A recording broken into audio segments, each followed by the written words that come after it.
So where we left off in the last chapter was with the modes in Arctan. So the modes are how the sound is distributed between the speakers, the surround speakers. The whole premise of Arctan, and the reason it's called Arctan, is because it moves the sound into the spectral domain, and that means it's divided up into the number of frequencies as determined by your FFT size, and each of those is called a bin. And so within each of those frequency bins, it measures the arctangent of the ratio of the left frequency volume or magnitude to the right frequency magnitude or volume. And that creates an angle that we want to output the sound at, so for that frequency band. So the mode is just then a little details around how we do that. So sum is we take the left and the right magnitudes and we output them, the sum of those, at that particular angle that was calculated by the arctangent and also is modified by your various width controls up here. Across means that we are always outputting the sound from two speakers at once rather than one. And what it does is it outputs the louder frequency at the calculated angle and the frequency from the other channel, the other original stereo channel, which is softer, at an angle that is directly across center. So that's why it's called across. So let's say your speakers are at 30 degrees and 30 degrees, and the calculated angle is 30 degrees. So the left, or if the left is the loudest magnitude, it will come out, the left channel, and the right will come out the right channel. Hope that's clear. Diagonal does the same thing, except instead of using the opposite speaker in terms of the opposite angle across the center speaker, it's 180 degrees opposite. So if you think about how that calculated angle would move, and the opposite angle would always be diagonal across the 360 degree circle from that.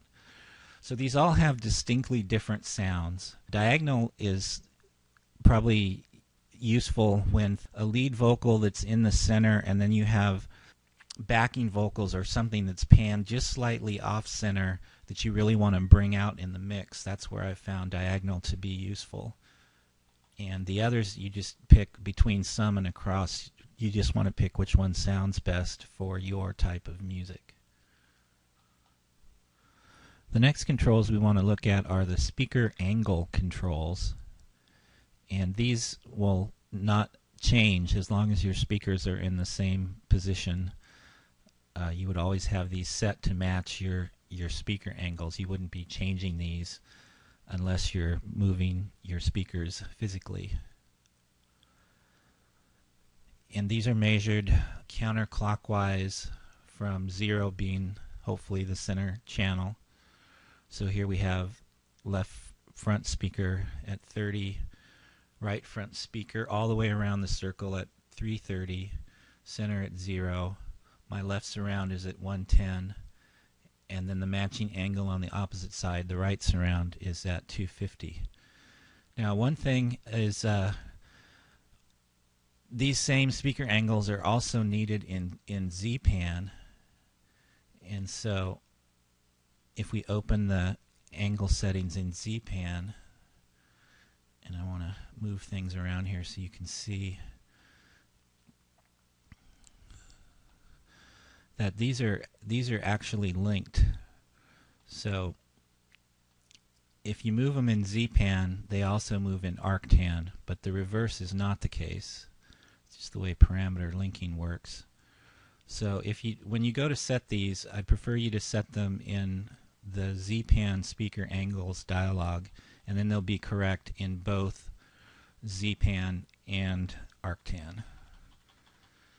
So let's just put this back to 30.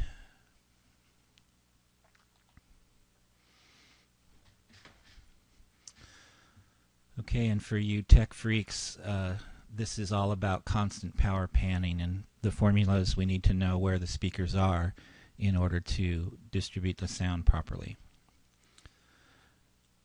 Okay, the other two dialogues or controls in Arctan are also about reducing artifacts or blending sounds from other channels.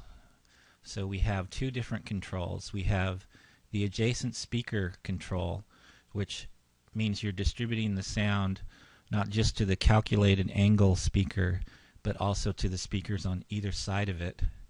And this control can be a little confusing because it's kind of backwards from the humidity controls, in that you want your adjacent speaker level to be 0, then it's all the way to the left as you see it here, and then if you wanted full adjacent speakers, it would be here at all the way to the right at 100% or 1.0. A typical value for this is maybe going to be around 0.15 in my experience. And if you like here, you can also have this affect the rears. In other words, the adjacent speaker to the right surround would be the left surround if you have wrap rears on, and if you have it off, then it doesn't wrap to the other speaker. Okay. That's one type of blending control that we have, and then we also have a more sophisticated blend control, and this is where for each of the surround channels you can control how much blend you have and what the blend source is. So for the front, blend source can be the original stereo, original left and original right, or it could be the center channel. And all the way to the right here, in this case, this is like a humidity control, so all the way to the right is no blend, and all the way to the left would be full blend or no Arctan signal, but all the original stereo in this case. Center blend is always, its blend source is always the original left plus right signal, but you almost never need that. And then for the rears, you have your choice of using slice or the original stereo as a blend source. So if you have this activate slice control on processing, then your blend source for the rears is the slice method, and you have a different instance of slice here that you can open and control the stage 1 and stage 2 humidities and whether or not you're wrapping rears and that sort of thing. But then if you have this on mute or bypass, then your signal for blending is the original stereo. So again, all the way to the right here would be no blending, and as you move this way you're going to be blending in either the original stereo or, if you've got this set to processing, slice.